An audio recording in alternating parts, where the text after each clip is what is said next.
Good afternoon and welcome to Matters Financial and Geopolitical from the Frontier. And thank you for stopping by. Macro thoughts. I saw this tweet from Adam Tooze quoting James Politi of the Financial Times. In 2018, oil overtook soybeans as a US export to China. Do oil and LNG hold the key to the rebalancing that Trump demands? And I responded with one word: precisely. And I think that's what's going to underpin the oil price as China now absorbs a great deal more US oil in order to rebalance that trade deficit.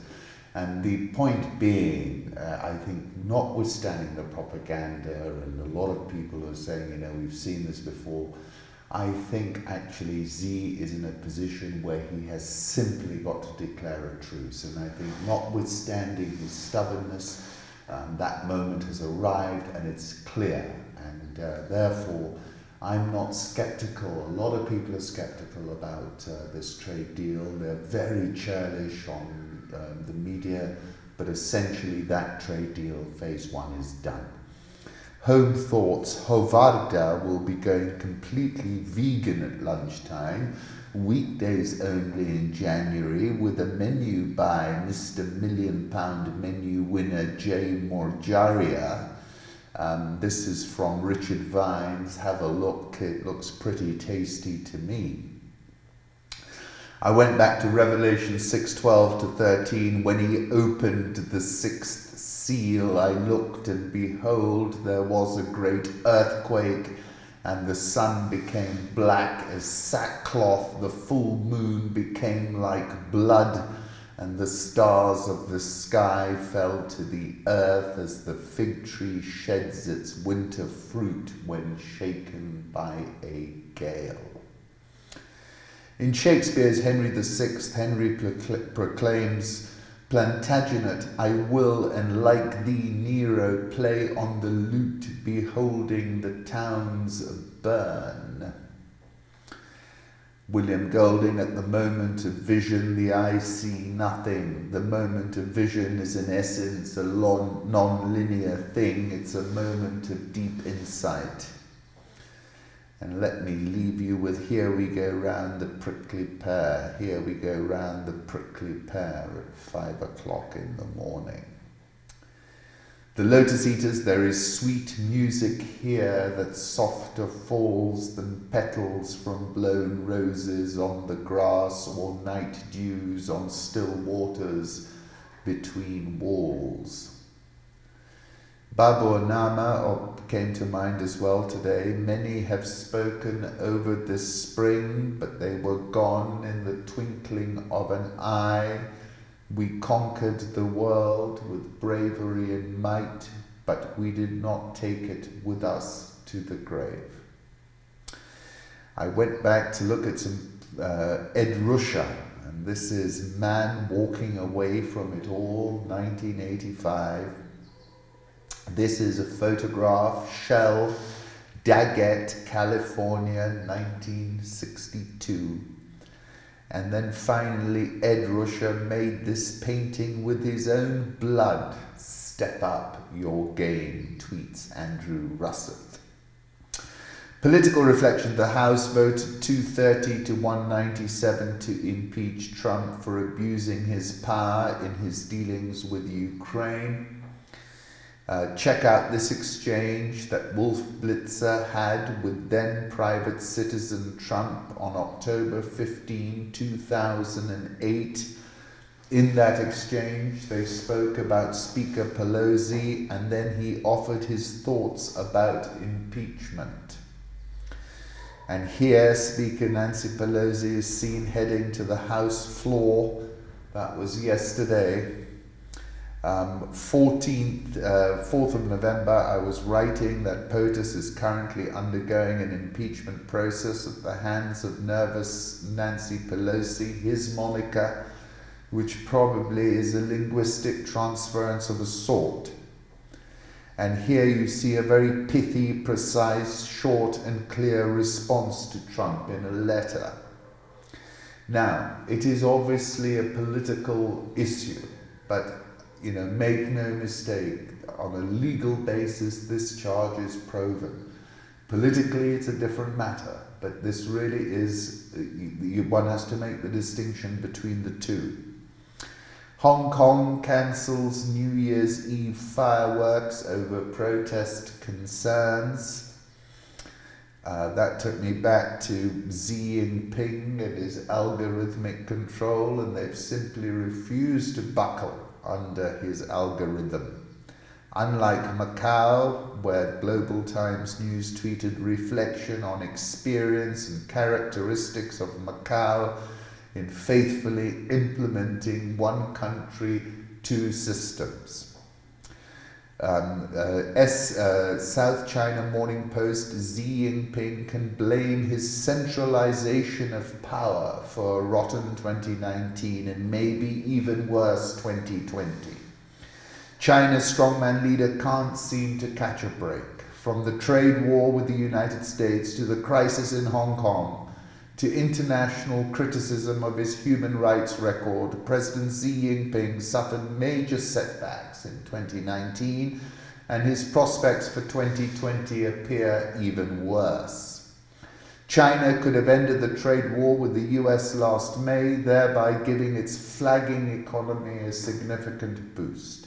Yet at the last minute, Chinese leaders backtracked on a number of issues that American negotiators had considered settled. With the US also incurring high costs from the trade war, President Trump was furious and took his revenge.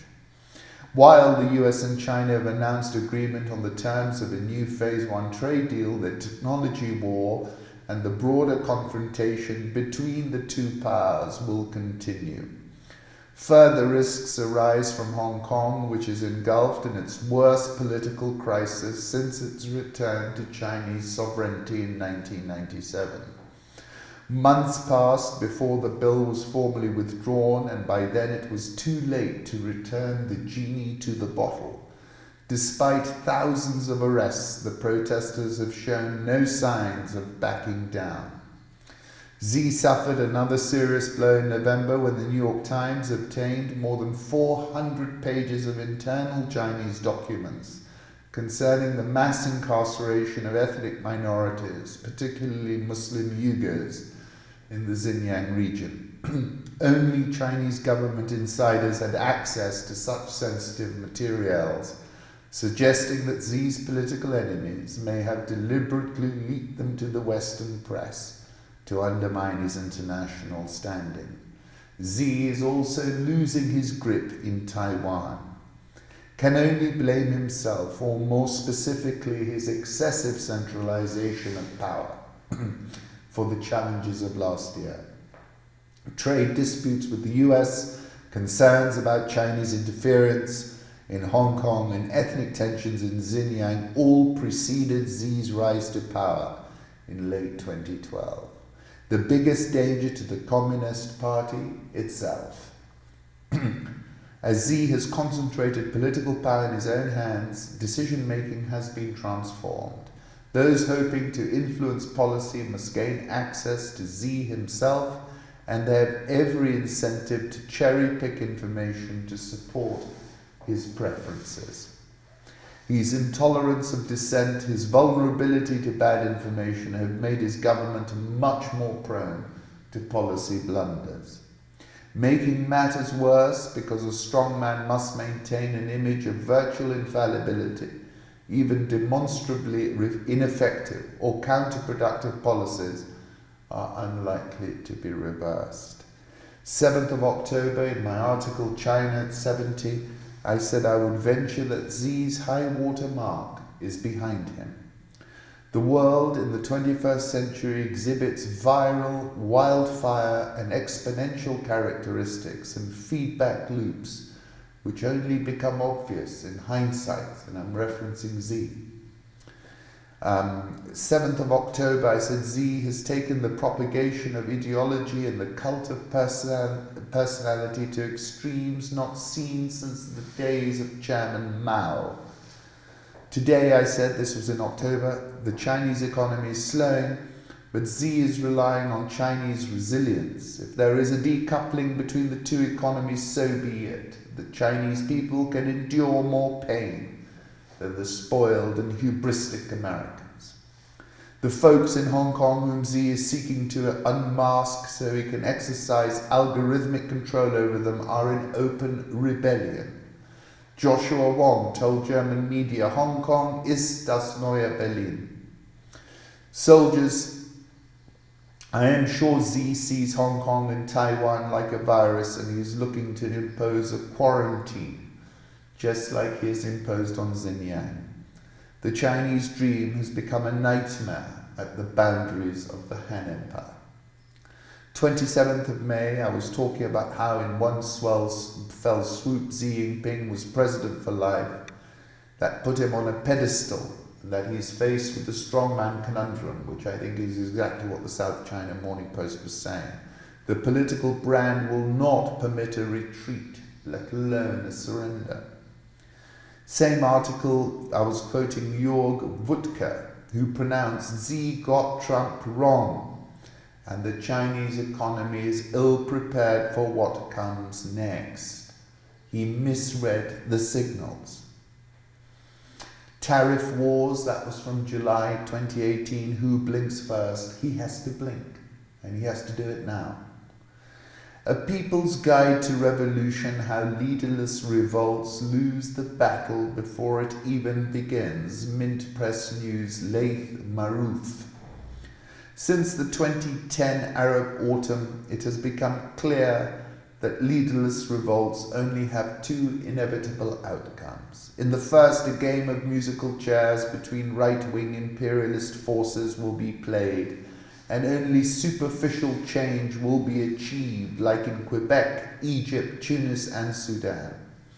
The second possibility, a right-wing contra-war, will take hold of the country as it did in Libya, Syria, and Yemen. In both situations, two factors impede the possibility of genuine progressive change from crystallizing. A lack of revolutionary television broadcasting that can control messaging, and the lack of a political vehicle in the form of a party in leadership to capitalize on that revolutionary media. Without both, real change cannot be achieved.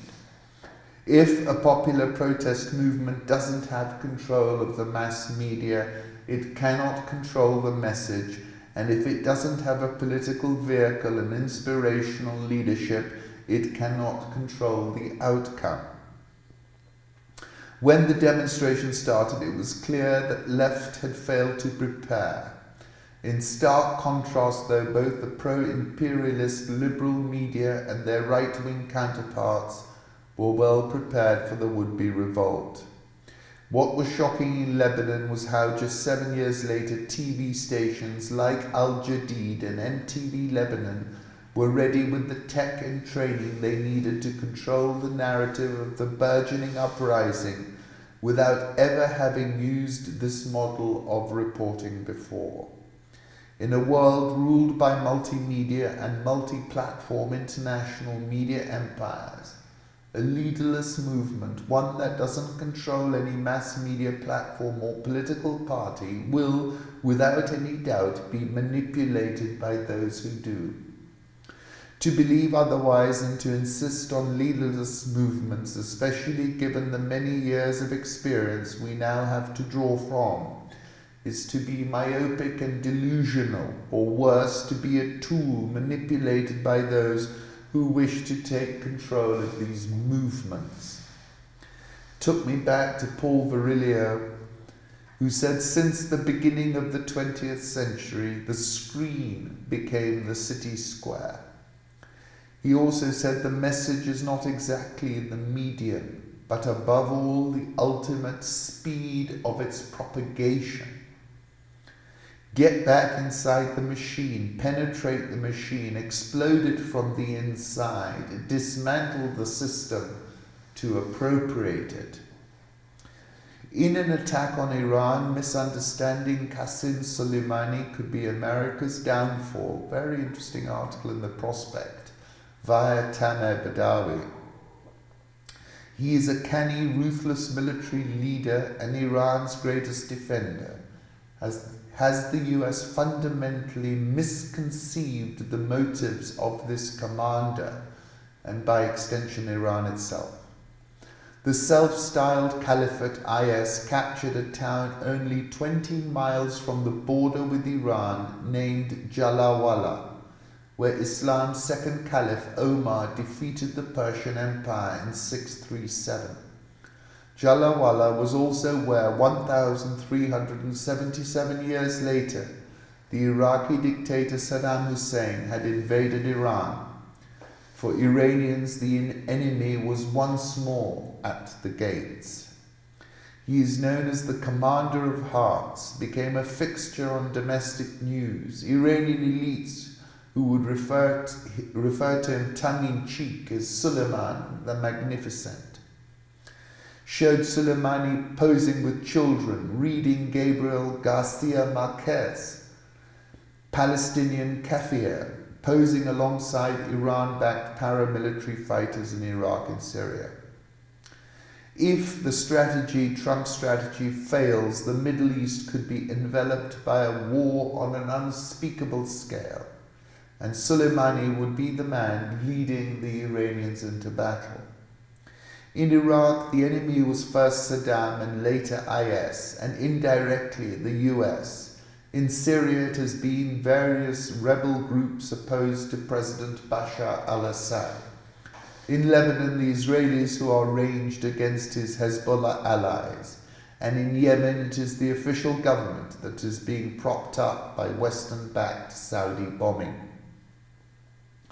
Although his success has a lot to do with him capitalizing on his enemy's failures, he is a remarkable tactician. More than that, his life story is that of the generation of revolutionaries who control Iran today and help us to understand the choices Tehran makes and does not make in its Middle East interventions. Like all great careers, Soleimani's was blessed with serendipity. He is said to have been introduced to Ayatollah Ali Khamenei, the second and current supreme leader, who was then in hiding from the Shah. When the revolution came in 1979, Soleimani joined the army of the Guardians of the Islamic Revolution, known in the West as the Revolutionary Guards, and in Iran simply as the Guards. 23-year-old Soleimani was dispatched to the trenches of Khuzestan province to take part in the war known to religious Iranians as the Holy Defense and to the secular as the Imposed War. One of the more entertaining tales about Soleimani explains how he earned his nickname, Toyota Thief. Finding himself behind enemy lines, he dressed up in the uniform of a dead Iraqi soldier and casually helped himself to dinner at the Iraqi mess before returning to his barracks with a new Japanese-made truck. Then saying in 1997, Rezai was fired and the Supreme Leader Khamenei promoted Soleimani to head the Quds Brigade. Cooperation with the Americans came to an abrupt end in 2002 when President Bush labeled Iran, Iraq and North Korea an axis of evil.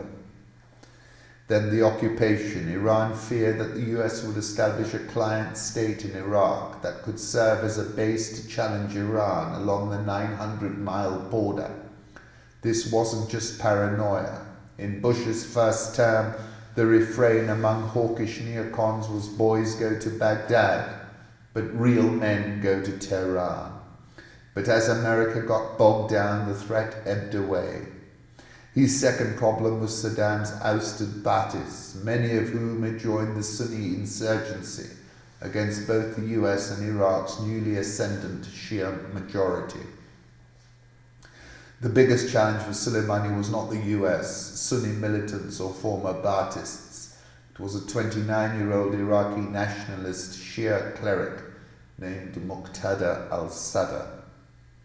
In a message to the US ambassador in Iraq, Soleimani wrote, "I swear on the grave of Khomeini, I haven't authorized a bullet against the US." Then in 2004, the US is stuck in the mud in Iraq, warned Rafsanjani, and added a warning that if Iran wanted, it could make their problems even worse. Soleimani also focused on Lebanon. Tehran was helping Hezbollah to build a military capability to deter Israel both from invading Lebanon after its withdrawal in 2000 and from acting on its threat to bomb Iranian nuclear facilities. If we lose Syria, we cannot keep Tehran, warned an influential Iranian cleric. Iran needed another ally. In July 2015, Soleimani went to Moscow to meet the Russian defense minister and reportedly President Vladimir Putin. The plan was for Iran to defeat rebel strongholds on the ground with the support of Russian air power. US foreign policy gurus continue to view Iran through the lens of the 1980s. Mike Pompeo, the US Secretary of State, refers to Iran's violent export of revolution. He sees the Trump administration's protection of Israel and opposition to Iran as a God-given mission that he will pursue until the rapture. The Islamic Republic of Iran has a specific strategy in the region, said Soleimani's advisor Sadollah Zera in a recent speech. Despite the sanctions and isolation, Soleimani's single-minded approach is working. Even the US admits its strategy is blowing in the wind when it comes to countering Iranian influence in the region. Soleimani's accomplishments are in large part due to his country's long-term approach toward foreign policy, wrote Stanley McChrystal, former commander of US forces in Afghanistan. While the United States tends to be spasmodic in its responses to international affairs, Iran is stunningly consistent in its objectives and actions. After that war, Iran became just another nation seeking to preserve its territorial integrity and pursue its own economic and national security interests. Soleimani understands this better than anyone. While Iran's elites have moved on, their US counterparts are stuck in the past. Here you see Soleimani on the far right with Iran's supreme leader Ali Khamenei and the Iraqi militia leader Muqtada al-Sadr. This level of support that Soleimani is giving is seen in this map of Shia militias in Iraq, Syria, Lebanon and Yemen. He was also implicated in the 14 September drone attack on Saudi oil fields, but that's essentially the Shia crescent you're seeing there. 25th of November, I was quoting Javad Zarif, who's quoting Secretary Pompeo, if Iran wants to eat, it has to obey the US. I was also saying that the Shia crescent is burning from Syria through Lebanon, from Iraq to Yemen. But Tehran has always been the prize. And also in that same article I was saying Pompeo is seeking to accelerate the Iranian situation towards a denouement. And on the 13th of May, in another article, I was describing Iran as being at the Hunter-S Thompsonian age. There is no honest way to explain it, because the only people who really know where it is are the ones who have gone over. If the US thinks that Tehran will just roll over, which appears to be the case, I wrote, then they are exhibiting the same deluded ideas that they exhibited a day before the peacock throne got plucked. But Iran is a geopolitical bleeding edge. Have a look at this from Amro Ali, that ecstatic, indescribable feeling you get when you're given what you think is a profound answer. Let's move on to international markets, currencies. The euro 111.30, dollar index 97.345, Japanese yen 109.56, Swiss franc 0.9802, the British pound 131.16 after a very steep sell-off. The Australian dollar got a pop because of good jobs numbers, 0.6882. India rupee 71.0698, South Korean won 1164.89, the Brazilian real 406.34, Egyptian pound 1603.72, and the rand, which broke key resistance at 14.50, is now at a 4-month high of 14.3262. Dollar index, as I said, 97.344. I think we get a softer dollar into Q1. Euro dollar 111.30. Probably headed towards 112. Tech expert on streaming wars, they're all going to come back to Netflix, which is what I was saying. This is Yahoo Finance. When Disney launched last month, doomsayers believed it could be the ultimate Netflix killer. He believes that over the next 6 to 12 months we'll see what he calls an "and" strategy, where consumers leave Netflix to try something else but ultimately come back. International subscriber growth is not something easy to do. It's not like other people are going to jump out and get into these markets, Wang said. Netflix has been excelling at creating original content. Variety recently reported that Netflix created 371 new TV shows and movies in 2019, up from 240 the previous year. So that's what I was essentially saying. Have a look at this. It's been flexing its powers abroad, showing off strong growth in subscribers and revenue broken down by region. I wrote about it on the 23rd of September when the market was in a downside tailspin, and I was quoting annals of us technology streaming dreams. People went from broad to narrow. We think they will continue to go that way. Spend more and more time in the niches because now the distribution landscape allows for more narrowness. And then I came to Netflix and I said it's corrected brutally. Lots of folks are bailing out big time. But I said, essentially, I think Netflix is not a US business, it's a global business. The majority of analysts are in the US, and in my opinion, these analysts have an international blind spot. Once investors appreciate that the story is an international one and not a US one anymore, we will see the price ramp to fresh all-time highs. 23rd of September, the closing price was $270.75, and I said I'm putting out a conviction buy on Netflix. Have a look at this chart from TradingView. We're at 320. We're building up momentum. I expect new all-time highs within 3 months.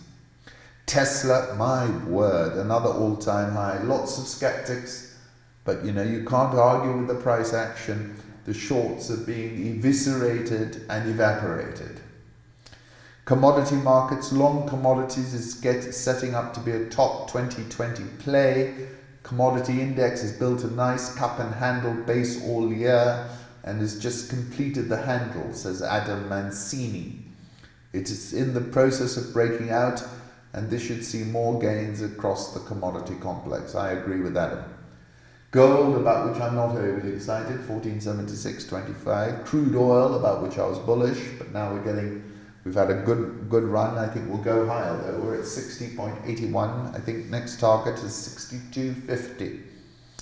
Will emerging markets continue? The hat trick EM allocations tend to happen in January. That's from the market ear. January 2019, we were up 8.71%. January 2018, up 8.3%. January 2017, up 5.45%. I tend to think that trend will be reinforced next year. The hump of African Eurobond repayments by African borrowers is not until 2024-2025, according to Charlie Robertson. Nevertheless, I did write about that it's time to big up the dosage of Quaaludes. Quaaludes promote relaxation, sleepiness, sometimes a feeling of euphoria. It causes a drop in blood pressure and slows the pulse rate. These properties are the reason why it was initially thought to be a useful sedative.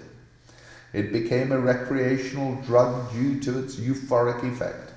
Today, wherever you care to look, there are exceptions, Egypt is one, Côte d'Ivoire is another, we're looking at the decay of that colossal wreck. Balance sheets are fully loaded, there's not much room left, money has been misspent. I estimate of every dollar borrowed, about 60 cents has been spent where it should have been. And I was quoting Ecclesiastes, vanity of vanities, says the preacher. Vanity of vanities, all is vanity. There is no remembrance of former things, nor will there be any remembrance of later things yet to be among those who come after. And that was a play on Xi Jinping at FOCAC, end of vanity. As I said on the 14th of October, it seems to me that we're at a pivot moment and we can keep regurgitating the same old mantras like a stuck record, and if we do that, this turns Ozymandias. Very interesting report by Maggie Fick of Reuters. Ethiopia's surveillance network crumbles, meaning less fear and less control. Her fall, this is Ramat Hussein, from being the eyes and ears of one of Africa's most repressive governments to a neighborhood punchline, illustrates how Ethiopia's once ubiquitous surveillance network has crumbled. My work is harder now, she said wistfully. People don't listen anymore. The election of reformist Prime Minister Abiy Ahmed, who has vowed to make society more open and took office in April 2018, has accelerated its decline. The local administration is collapsing in some places, said one civil servant in the capital Addis Ababa, who asked not to be identified because he was not authorized to speak with journalists. The government doesn't seem to have much control. The system was popularly called 125 because volunteers would typically be assigned 5 people to monitor. Some, like Ramat, supervised more. The system was also used for surveying the population and to intimidate any kind of opposition. We lied left and right, former Information Minister Getachew Reda told Reuters. That's why people got angry. The system began to disintegrate in the tumultuous years of protests that propelled Abiy to power in April 2018. 14th of October, I said he faces a fiendishly complicated task fending off the centripetal forces which are tearing Ethiopia apart, but he has a singular self-belief. July 2018, on the occasion of his 90 days in power, I said about him that these 90 or so days represent the most consequential arrival of an African politician on the African stage since Mandela walked out of prison, blinking in the sunlight, and constructed his rainbow nation. But the offset of that is the surveillance state has broken down. Zimbabwe faces mining asset seizure over cancelled joint ventures. Zimbabwe, which is banking on investment in its natural resources, don't make me laugh, to arrest an economic freefall, faces having the assets of the state mining company seized after a final appeal of a 2014 arbitration ruling failed. The state is seeking to convince investors from Cyprus, South Africa, Russia, and Nigeria to spend billions of dollars developing its platinum reserves, the world's 3rd largest. It's also rich in gold, chrome, and iron ore. We are, by law, entitled to attach any asset belonging to the ZMDC or their 100% shareholder, the Zimbabwean government, Ian Small-Smith, a lawyer acting for Amari, said on Monday. The dispute arose over plans Amari had to develop mines in Zimbabwe. The company formed platinum and nickel ventures with ZMDC that were 50% and 45% owned by the state company, respectively. Amari will seek to seize fixed assets owned by Zimbabwe and ZMDC, both in the country and elsewhere, and may also target shipment of diamonds and tobacco. It was founded by Mike Nunn, the South African mining entrepreneur who established Tanzanite 1 to exploit the blue precious stone found only in Tanzania. 21st of January, I said, what is clear to me is that Zimbabwe is at a tipping point.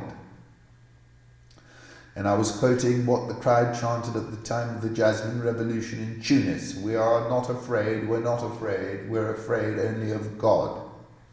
I said then the mind game that ZANU-PF played on its citizens has evaporated in a puff of smoke. In this video clip, Mnangagwa is mocking noisemakers. Let them tweet noise while we rule, he says. Emerson Mnangagwa on the 9th of September was eulogizing Mugabe as a revolutionary icon, and he's failed, and is frankly he is as untenable as his erstwhile mentor.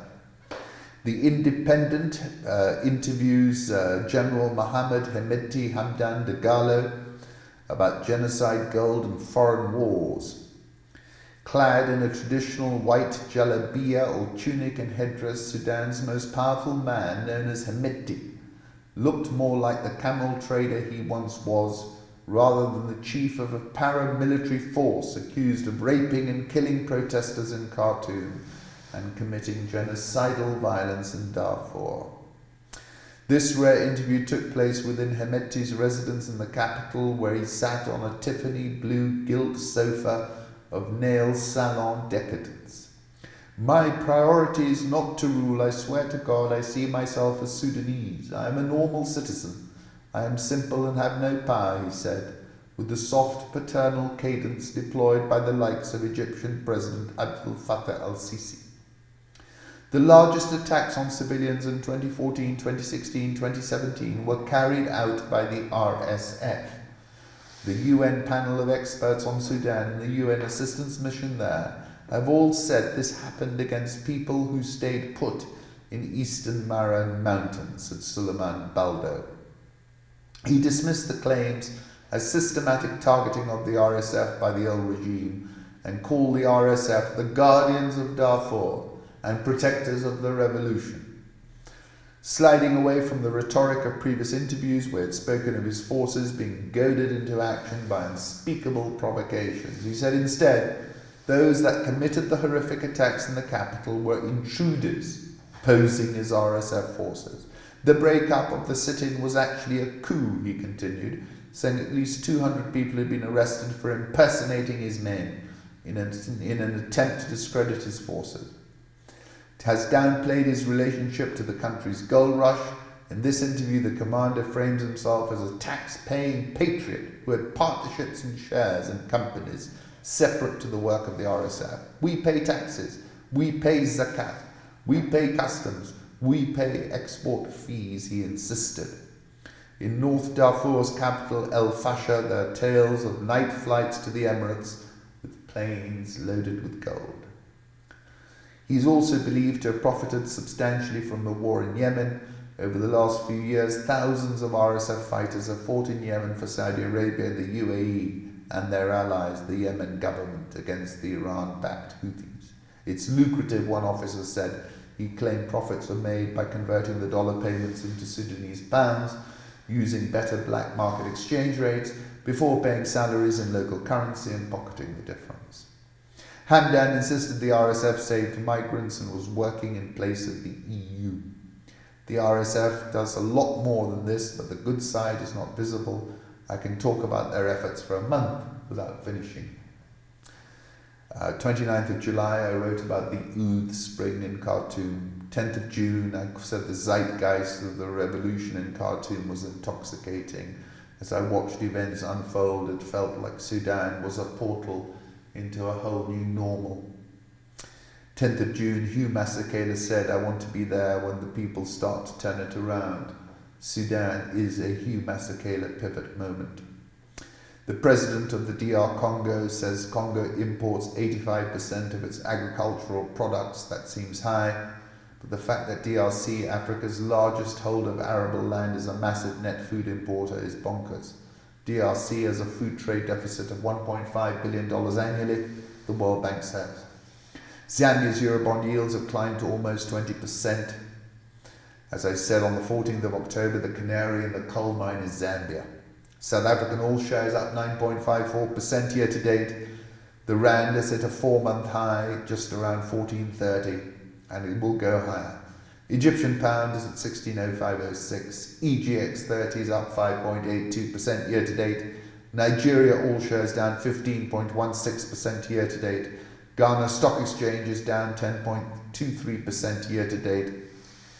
Howard French, in a hard-hitting article, says Africa must be wary of geeks from afar bearing gifts. By his own account, Jack Ma, the founder of the hugely successful Chinese e-commerce company Alibaba, only visited Africa for the first time in 2017.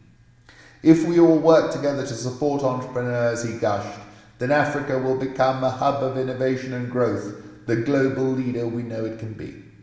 It is worth noting that after founding Alibaba in 1999, Ma became one of the world's richest people, not only as an innovator, but also perhaps even primarily as an astute adopter of trends set in motion by others.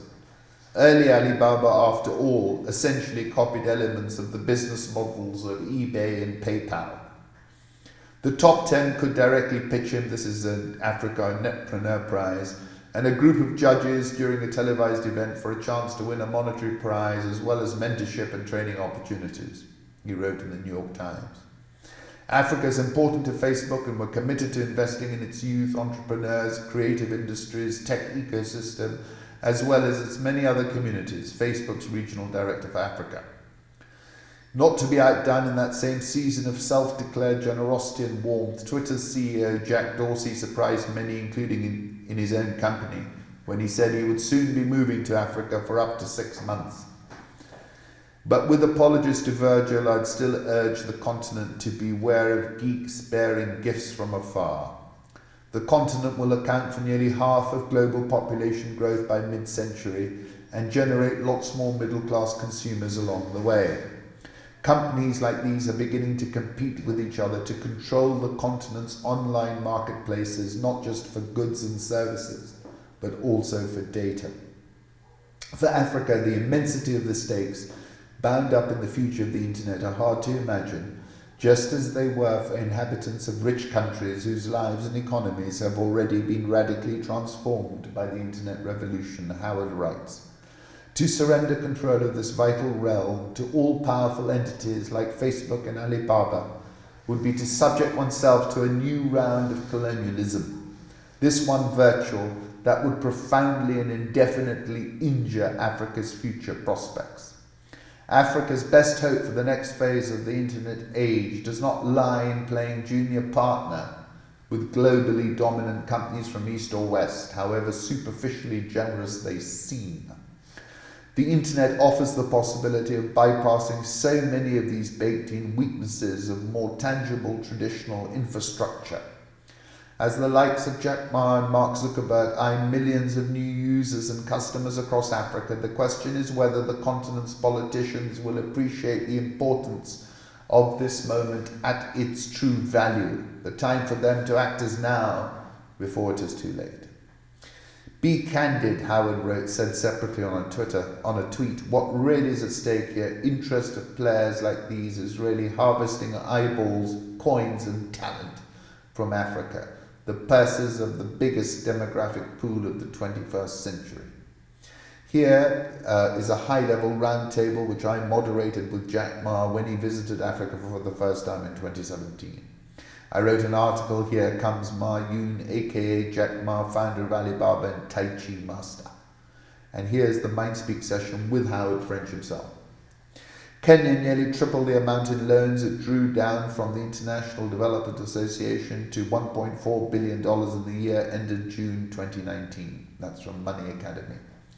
Sasini Tea and Coffee reported full-year earnings per share, a loss of £1.39. Revenue was down 20.493%. They made a loss of 392.1 million shillings versus a profit of 354.61 million. Cash and cash equivalents, that was in reverse by 62.2% to just 429.264 million. Spoke of a significant dip in the tea and coffee prices experienced during the review, but both have been recovering a little bit. Tea production during the year declined by 14%. Coffee production was higher at 986 tons. Generally, global coffee and tea prices dipped their lowest in over 10 years. Avocado business maintained a steady and profitable performance during the second year of full operation. Did not recommend a final dividend, though they paid a half-year dividend of 50 cents a share. Small improvement second half versus first half. Tea and coffee prices have turned higher of late. Significant drawdown of cash and cash equivalents. However, interestingly, total assets uplifted by 13.2%. Nairobi All Shares up 14.31% year to date. The NSE 20 is down 9.2% year to date. Thank you.